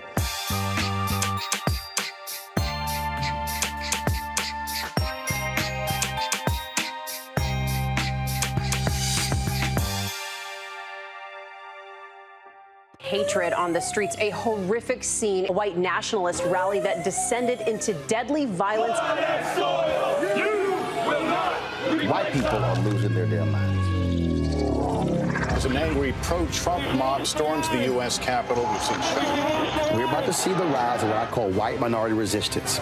We have seen white folks in this country who simply cannot tolerate black folks voting. I think what we're seeing is the inevitable result of violent denial. This is part of American history. Every time that people of color have made progress, whether real or symbolic, there has been what Carol Anderson at Emory University calls white rage as a backlash. This is the rise of the Proud Boys and the Boogaloo Boys. America, there's going to be more of this. Here's all the Proud Boys, guys. This country is getting increasingly racist in its behaviors and its attitudes because of the fear of white people. The fear that they're taking our jobs, they're taking our resources, they're taking our women. This is white fear.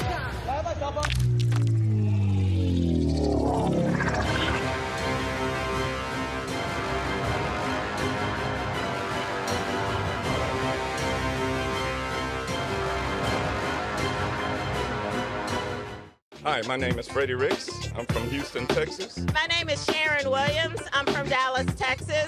Right now, I'm rolling with Roland Martin, unfiltered, uncut, unplugged, and undamn believable. You hear me?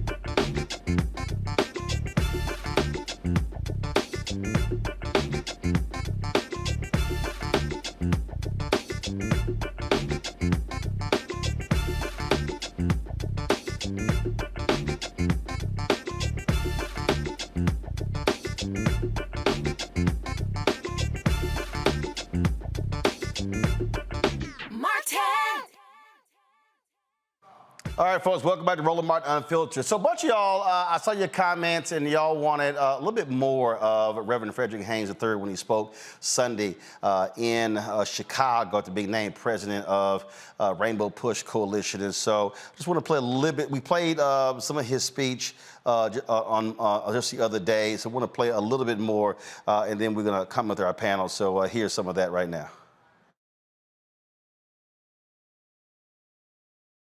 Now, I must say a word of thanks to my honorable homie, the one and only Vice President of the United States, Kamala Harris. Kamala Harris is a trailblazer. Kamala Harris is a game changer. Kamala Harris has demonstrated with dignity, competence, and brilliance what it means to be a supportive servant leader, in that she supports the president. That's her role. She has her voice, and she never has forgotten where she has come from. They may lie on her about her record, But even the devil in hell knows that Kamala Harris is about that life. And so I salute and thank God that Kamala Harris has shared with us on this historic occasion. The Reverend Jesse Lewis Jackson Sr. I stand here on his shoulders because no one with sense would try to stand in his shoes. His shoes are too large. They've taken us so far from the streets of Greenville, South Carolina, to the south side of Chicago, to the road to Damascus, to the cold mountains of Russia, to those who were struggling and suffering in Armenia. He's been right there, speaking truth to power, empowering the powerless. His shoes are quite large. And so, Reverend Jackson, thank you for where your shoes have taken us. Thank you that your shoes have injected in the veins of a people who have suffered from what Frantz Fanon called systemic negation. And yet you dare to tell us that we are somebody. And as you gave us a sense of somebodyness, you also gave us the power to declare, respect me, protect me, never ever neglect me, because I am somebody.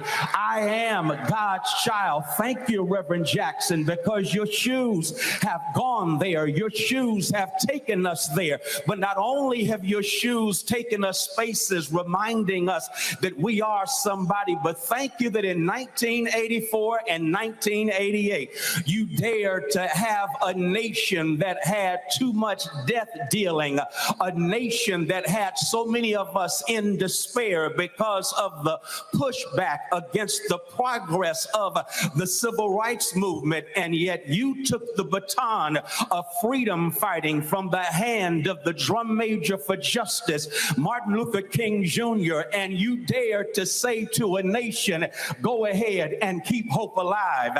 And so because of you, hope has been kept alive. We thank you, Reverend Jackson, because you have brilliantly continued the prophetic tradition of reuniting in holy wedlock Jesus and justice. He recognized, Reverend Jackson does, that our Jesus was born homeless in Bethlehem. Our Jesus had to deal with a death sentence of genocide through public policy. Our Jesus found himself going from Bethlehem to the hood in Nazareth, where he was able to hide there in North Africa. Our Jesus found himself then growing up in Nazareth that was so hood that somebody said, can any good thing come out of Nazareth? And if NWA was rapping in the days of Jesus, they would have dropped an album entitled Straight Out of Nazareth. Our Jesus gave free health care to those with pre-existing conditions.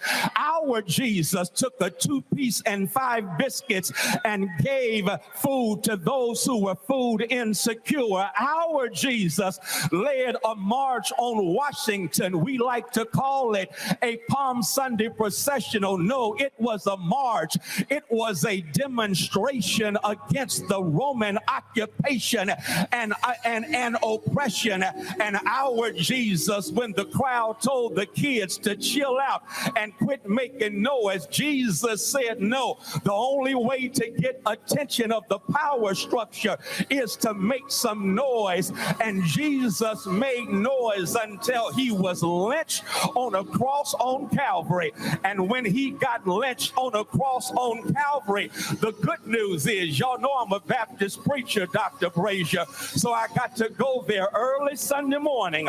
God raised him from the dead, and the brilliant theologian Jürgen Moltmann says that the resurrection is a protest symbol. So every time we celebrate the resurrection of Jesus, it's a symbol of protest. And what Reverend Jackson did was say faith without works is dead. It's not enough to shout in church on Sunday. You've got to hit the streets during the week. You've got to speak truth to power in the corporate suites. Thank you, Reverend Jackson, for reuniting Jesus with justice.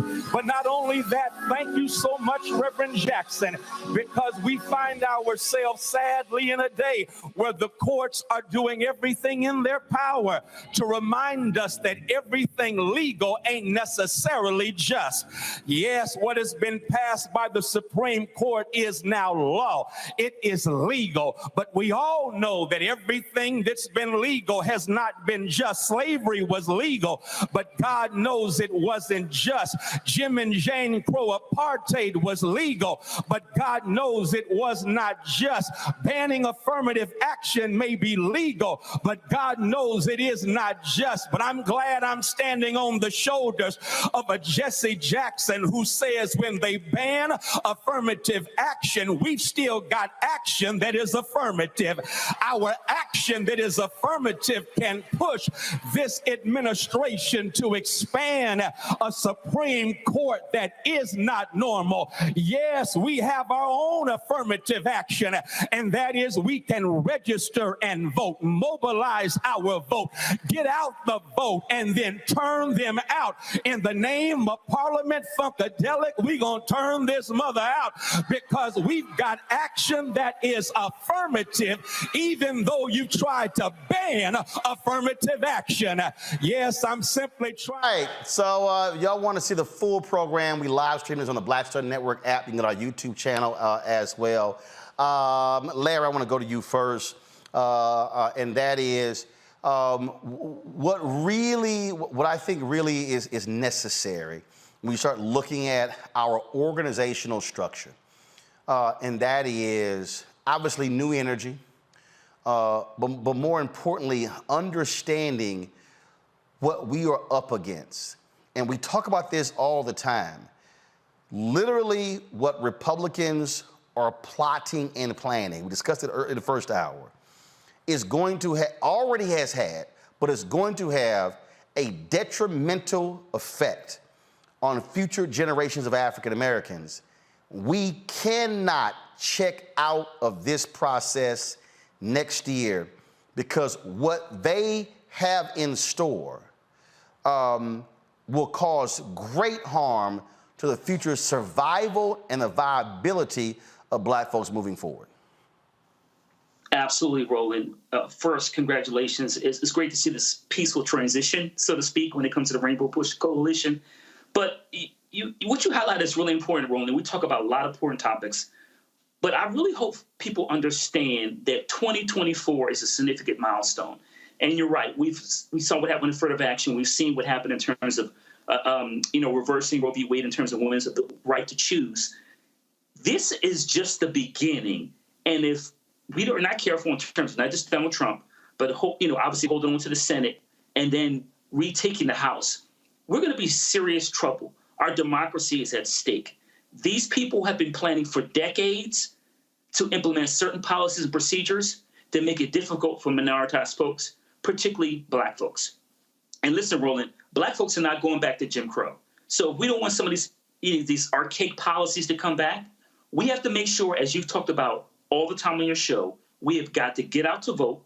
We have got to support progressive candidates who will talk about issues that impact Black folks and hold those who support policies that are anti-Black, hold them accountable, and make sure they don't, if there are politicians already been elected, make sure they don't get reelected, and make sure Black folks who support individuals whose policies are anti-Black, make sure we shame them and move them off the deck. Tommy, it's a whole bunch of whiny-ass Democrats. Yeah. Joe Biden too old. First of all, his ass was 78 last time. You voted for an old dude last time, okay? He was always going to run for a second term. I mean, y'all cracking up laughing, but he was. His ass was old last time. So I'm trying to figure out, Did folk not think he wasn't going to get older? And here's the other deal. Right now, and this is what's so stupid to me, all these people keep saying, yeah, he too old. There are 7 U.S. senators who are 80 plus. Dianne Feinstein, 90. Chuck Grassley, 89. Hell, Dick Durbin is one of the younger dudes. He's 78. If anything happens to one of those Democratic senators, they lose their majority. So I'm sitting there going, why are we acting like... Now, granted, Maxine Waters, black don't crack, does not move the same way Biden does. She older than him. Yeah, no, you're absolutely right. And there's a few things that I want to say about this. First of all, you're absolutely right. Of course he was always going to run for a second term. I love what Biden says when people talk about his age. He says, watch me. Now, the guy is probably in better shape than me, which all right, granted, that's not saying much. But also, the second thing that I would say to these people, even like when they're trying to like push somebody good like Gavin Newsom or whatever, who else do you have that can actually win now? Okay, nobody else polls above like room temperature than Joe Biden. But also, the guy's done a fantastic job, a phenomenal job. What is it, 13 million jobs created, unemployment at 3.4%. He got a bad deal with inflation because of the pandemic. But every other country had worse inflation, which sort of proves that it wasn't him, it was the world, it messed up in this COVID thing. But I also wanted to say this is also about maligning our vice president and sort of trying to kneecap her because, there you go. She's the vice president. She's next in line. And Roland, while I was during the commercial, I saw we were going to be talking about the vice president. And I keep 3 sets of emails because I've been covering the White House for 14 years. And I want to point this out. And I want you all to pay attention and tell everybody that you talk to in the media about this because you never hear about it because I just checked it for the first time, really. But I knew about it, but I didn't check the numbers. I have every email from the White House, from the Obama White House, Trump White House, and Biden White House. And I checked to see how many times did vice presidents do a solo statement. That's when something happens, the vice president puts out a statement by themselves. I checked under Barack Obama, Vice President Joe Biden put out a solo statement 6 times in 8 years. Wow. Vice President Mike Pence put out a solo statement 5 times in 4 years. Do you care to guess how many solo statements Vice President Kamala Harris has put out 32. Under Joe Biden? 32. 36. Damn, I'm good. 30 freaking 6. So you get all these people out here in the media, and these are White House reporters, and they have the same friggin' email that I have, and they say, oh, what is Vice President Harris doing? She's not stepping up the way these other... What are you talking about? 36 to 6 to 5? Get out. So, I think we can all see what's going on here. Mignon, that point right there, and that's what the real deal is. A lot of these hand-wringing from Democrats, when you look at the polling data, they don't want Kamala Harris to be, because they're throwing out, well, if anything happens to Biden, then she's going to take over. Let me say this here, and I'm being real clear to a whole bunch of white Democrats. Let me help y'all out. To all you white Democrats who are one, and a lot of y'all out here, your billionaires and your other donors, let me help y'all out. 1, without black people, Joe Biden ass would have lost. That's number 1. 2, without Kamala Harris on the ticket, Joe Biden ass would have lost. So y'all can sit all out here and y'all can opine and hope for Gavin Newsom or the governor of Michigan, or y'all come with all your lists. Here's a fact. Biden the president, Harris the vice president. She ain't going nowhere.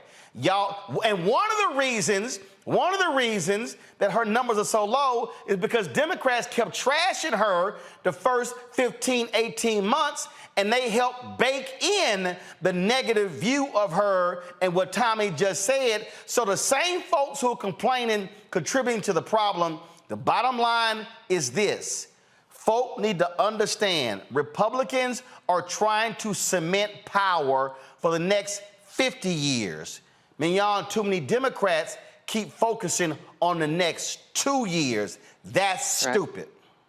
That's right. That's right. Yeah, unfortunately, the Democrats are playing checkers and the Republicans are playing chess. They're playing the long game, right?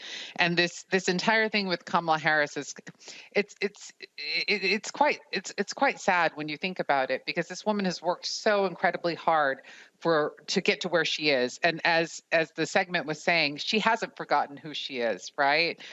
But yet we cannot stand, and these are also allies, right? These are the fair weather allies, the white Democrats. They have a fear of another Black president in many respects as well.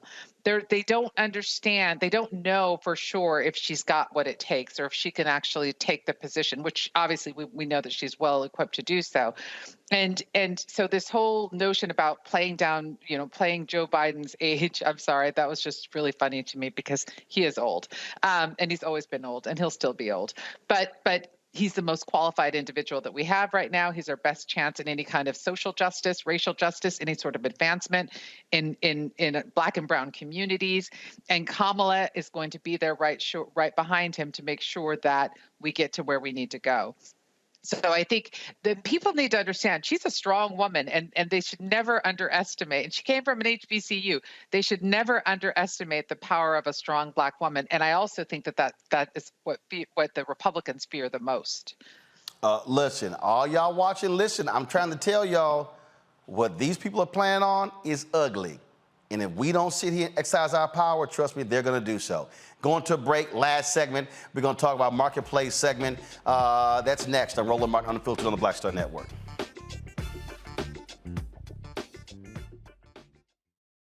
Black Star Network is here. Oh, no punch! I'm real revolutionary right now. Thank you for being the voice of Black America. All momentum we have now, we have to keep this going. The video looks phenomenal. See, there's a difference between Black Star Network and Black-owned media and something like CNN. You can't be Black-owned media and be scared. It's time to be smart. Bring your eyeballs home. You dig? My early days on the road, I've learned, well, first of all, as a musician, I studied not only piano, but I was also drummer and percussion. I was all city percussion as well. So I was one of the best in the city on percussion. There you go. Also studied trumpet, cello, violin, and bass, and any other instrument I could get my hand on. And with that study, I'd learned again what was for me. I learned what it meant to do what the instruments in the orchestra meant to each other in the relationships. Right. So that prepared me to be a leader. That prepared me to lead orchestras and to conduct orchestras. That prepared me to know, to be a leader of men, they have to respect you and know that you know the music. You have to be the teacher of the music. You have to know the music better than anybody. There you go. Right, so you can't walk in unprepared.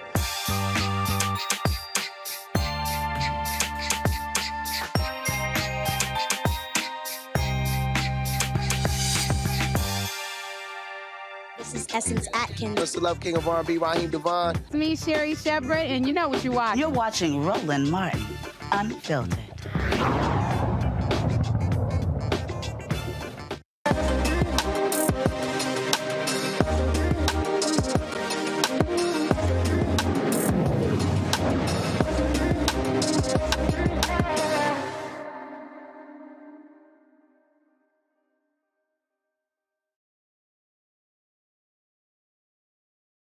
Folks, after losing more than 100 pounds, overcoming body dysmorphia, my next guest figured out that, you know what?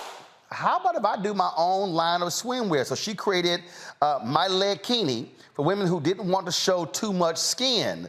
Myleta Butler, designer and founder of My Legkini swimwear, joins me from Tampa, Florida. All right, so glad to have you here. So explain this when you say folks who are afraid to show too much skin.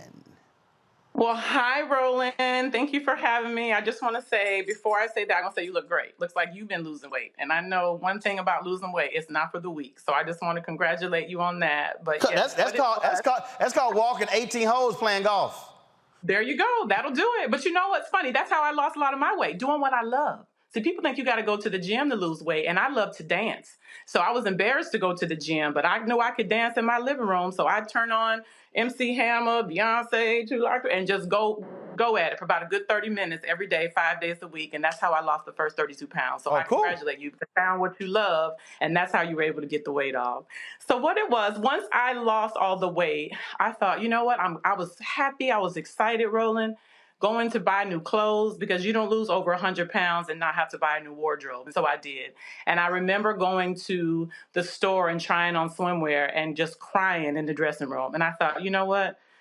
I have to do something. And old people always say, what we not changing, we choosing, right? So I thought, I want to design something that would allow women the opportunity to choose how much of their body they want to show and how much they want to hide. And so that's when I started just thinking, okay, now I don't answer my door in my bra and panties when the UPS delivery comes. But I thought, why am I forcing myself to wear something year after year that I feel uncomfortable in just because it's the norm and it's what's conventional? And so I thought I would take something I didn't like, which was necessary conventional bikini, and mix it with something that I felt comfortable in, which was leggings. And that's when I came up with bikini leggings.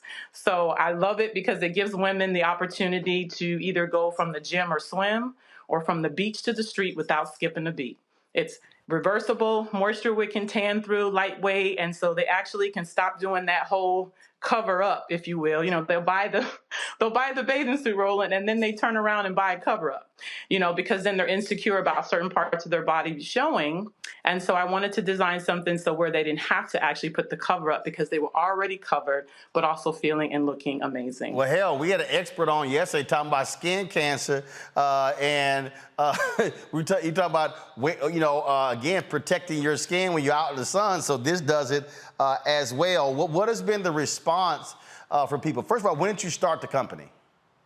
So I started the company last year. We launched last year at Miami Swim Week. It took me a couple of years to find the right manufacturing, because that's one thing about me. When I make my mind up, as most Black women, we are determined and focused. And I got a lot of no's, Roland, which you'd be surprised at, going from a manufacturer when I'm asking them to take something they were already making, swimwear, and marry it with something they were already making, leggings. They were looking at me like I had multiple heads, that it was too hard to do, that they didn't want to actually sit and actually come up with the best way for the design. So after getting several no's, I got the yes that I needed to work with the manufacturer to come up with great designs that complemented women's curves. And so the response has been amazing. When I first set out to do it, I thought about women who might have a little bit of insecurities, not so much a size, because there are smaller women who may just not want certain things shown. And those are the women that I've actually come across, which kind of surprised me in a sense of it touched me, because I came across burn victims who told me, you know, they have so much scarring that they haven't worn a bathing suit in years. I came across a woman who suffered a motorcycle accident, and she has several scarring as well and bruising, and just said, you know what, didn't think I would ever wear a two-piece again, or a bathing suit again, or a conventional bathing suit again. And so she's like, this makes me feel amazing. And then I actually had breast cancer survivors come to me and tell me, wow, I really feel amazing in this. You know, after the rounds of chemo and all the treatment, you know, I have this going on and that going on. And so this makes me feel beautiful again. And so I felt amazing knowing that it wasn't just about losing weight, which that was my initial thought when I first designed it, because I'd lost all that weight and I wanted to feel good. But it was that I wanted to feel good in my skin without showing all of my skin. And I'm not taking away from women who are confident in a two-piece roll. And don't get me wrong, because confidence is the best accessory any of us can wear.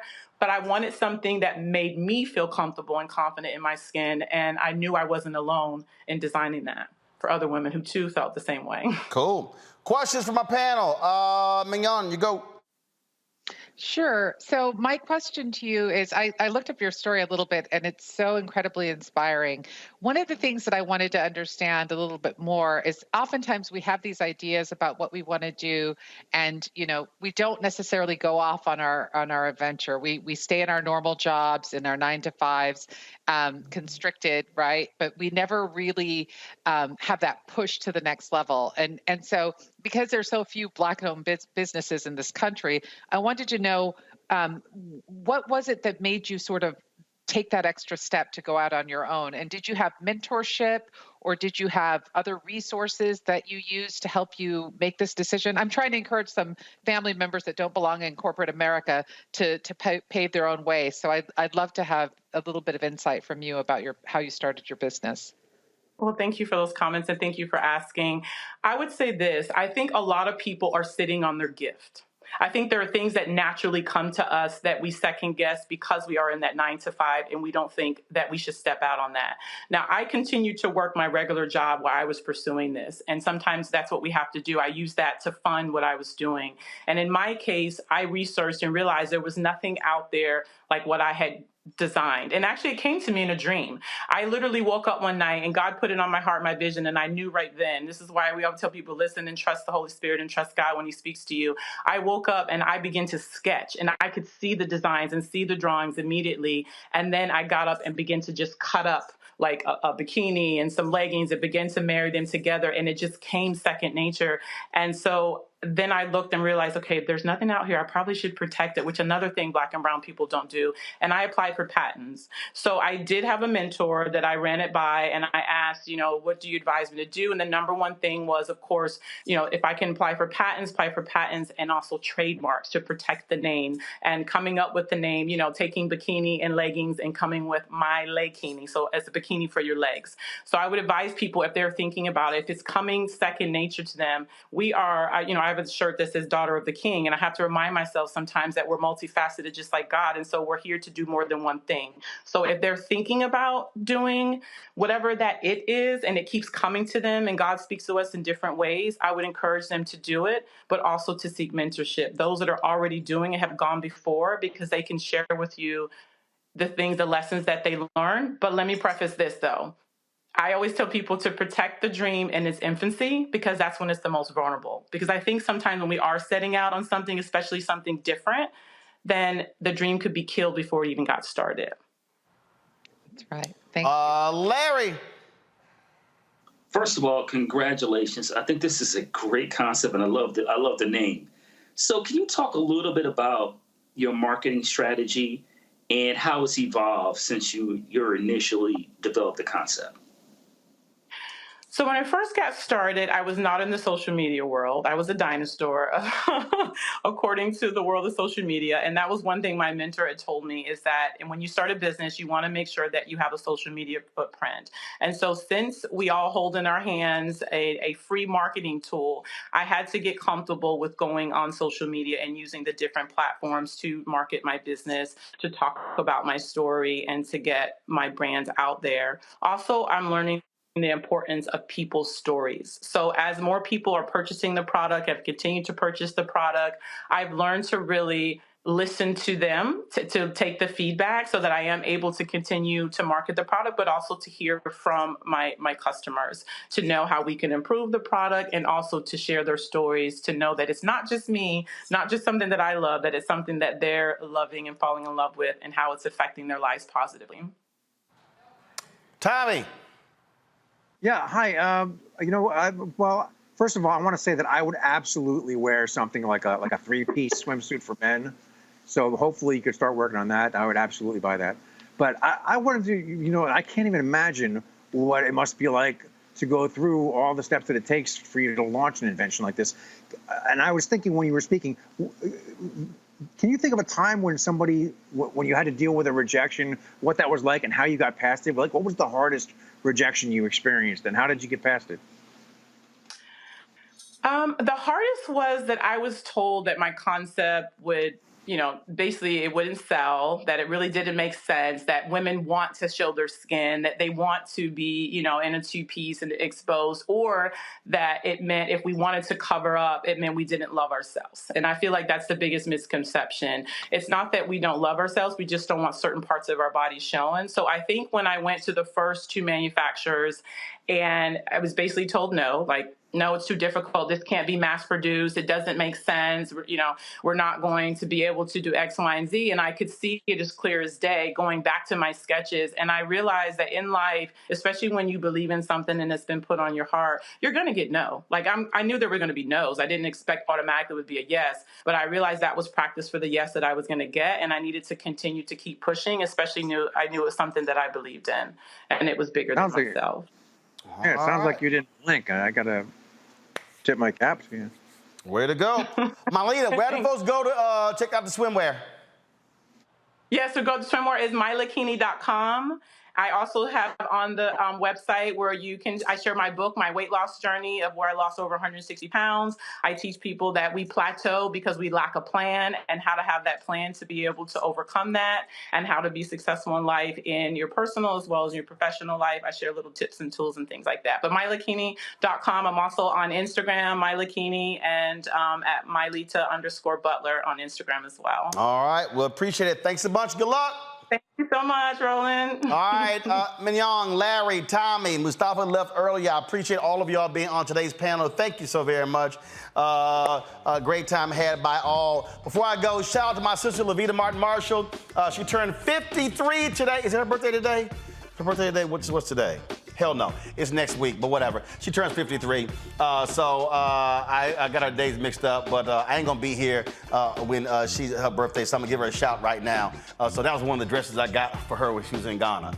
So yeah, sorry y'all, she taken. Don't worry about it, brothers. Don't be sitting here texting me, putting on YouTube. She's been married 20 plus years, so get over it. All right, y'all, that's it. I'm gonna see y'all tomorrow right here, Roland Martin Unfiltered on the Black Star Network. Don't forget, download the app, Apple phone, Android phone, Apple TV, Android TV, Roku, Amazon Fire TV, Xbox One, Samsung Smart TV. Join our Bring the Funk fan club. Of course, check in money orders, P.O. Box 57196, Washington, D.C. 20037-0196. Cash App, $RM Unfiltered. PayPal, R Martin Unfiltered. Venmo is RM Unfiltered. Zelle is Roland at RolandSMartin.com. Roland at RolandMartinUnfiltered.com. And be sure to get a copy of my book, White Fear, How the Browning of America is Making White Folks Lose Their Minds. Available at bookstores nationwide.